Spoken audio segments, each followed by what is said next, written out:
Joining me now with more is our resident expert in this space, Andy Walden. He's the Vice President of Research and Analysis for Intercontinental Exchange. Andy, great to have you on the show. Appreciate you having me. It's great to be here. Happy to have you.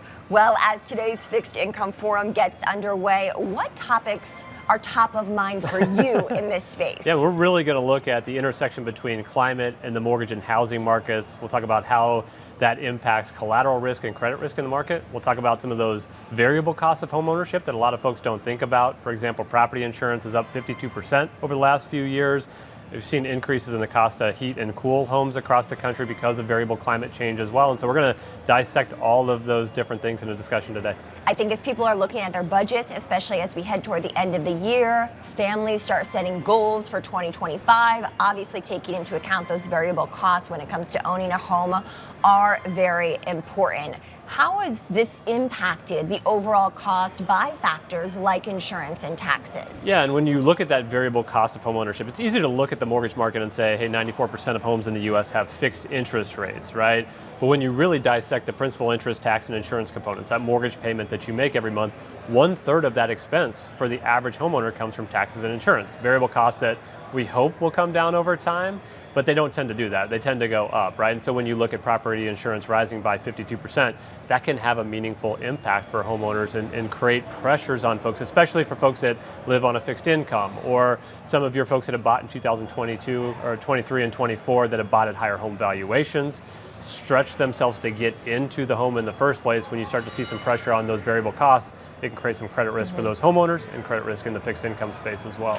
How should investors use this information that ICE is able to provide? Yeah, that's a good question. And when you look at data in general and how we use it on a day in and day out basis, it's to make better, faster, more informed decisions, right? And that's what we're trying to implement in that fixed income space. It's easy to look at mortgage-backed securities or municipal bonds and look at them as homogeneous instruments where the climate-related risk is the same across each one of those different securities, and that's simply not the case. And so we're looking to shine a light on some of those variations in climate risk inside some of those securities to help folks in the fixed income space make better decisions in their day-to-day work. How would you describe the state of the mortgage market? Yeah, and when you look at mortgage performance, we just released our latest mortgage performance today as part of our first look. I think there's a couple things that stand out. One, as it relates to climate risk, you're seeing thousands of homeowners that became delinquent this month on their mortgage as a result of some of these recent hurricanes that came through the country. So you're seeing a direct connection between climate risk and mortgage performance out there in the market. More broadly speaking, when you look at delinquency rates, they're trending gradually higher. I think it's safe to say the best is behind us in this cycle in terms of mortgage delinquencies. Number of reasons behind that. We're seeing a normalization, kind of this gradual rise in overall delinquency rates. I think we'll be having more conversations about mortgage performance over the next year or so, right? There's some specific areas, FHA loans, VA loans, where you're seeing some risk there, but broadly speaking, still in a good space in terms of delinquencies. And in terms of what we expect ahead, right? Obviously, the Fed has put out its forecast for interest rates ahead. We have new leadership coming into DC as of January. How does that impact the way that you're looking at this space? Yeah, and when you look at affordability, that's certainly an impact, right? The interest rate environment is one of those key variables that drives some affordability. That'll be a talk track ahead, and we're going to continue to see some affordability challenges in the market. When you look at the loans being originated, they're still having 6.5%, 7% interest rates. That's putting some upward pressure on debt to income ratios of folks and credit risk out there in the market, driving higher delinquency rates among more recently originated loans. So a number of different ways that interest rate environment impacts everywhere from originations to mortgage servicing to mortgage performance as well.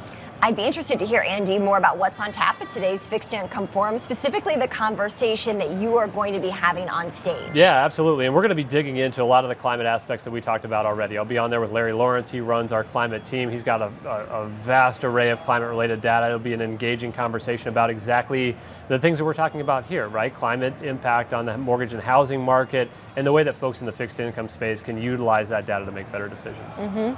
And in terms of the right way to look at these decisions for people looking at whether or not homeownership is feasible for them in the new year, they got to adjust for all those variable costs. What else? I mean, I think the same thing that the fixed income community is looking at from a risk perspective, from a collateral risk, what is this home going to be worth in the future? What's the ultimate climate risk of these particular properties, along with the traditional affordability metrics that we think of, and then certainly the variable cost of home ownership, right? When we look at it from a homeowner's perspective, we typically think of what does it take to get in the door. We don't think of what is this going to look like 5 years down the road, 10 years down the road. I think taking that into full context and understanding the long-term expense and the variable costs is extremely important as well. My last question, Andy, is for our viewers. Explain how the mortgage market and the research that you do fits into the fixed income and data services space. Yeah, I mean, it kind of fits everywhere, right? We talk specifically to homeowners out there. We talk to fixed income folks as well. I think a lot of the things, again, that homeowners are looking at, the costs associated with whether they can ultimately make these mortgage payments, what's their risk of ultimately not being able to pay those mortgages, that hits homeowners at home, that hits the fixed income community as well, and the investment decisions that they're making and whether they're investing in mortgages and at what rate they're requiring to make those investments as well. So the same thing that homeowners are feeling at home, those same analytics are going into the investment decisions that fixed income community is making as well. Andy, always good to get your take. You join us at least once a month to give us a state of play here of the mortgage industry and what it means for our viewers. And we appreciate you joining in person today. I appreciate you having me. Thank you.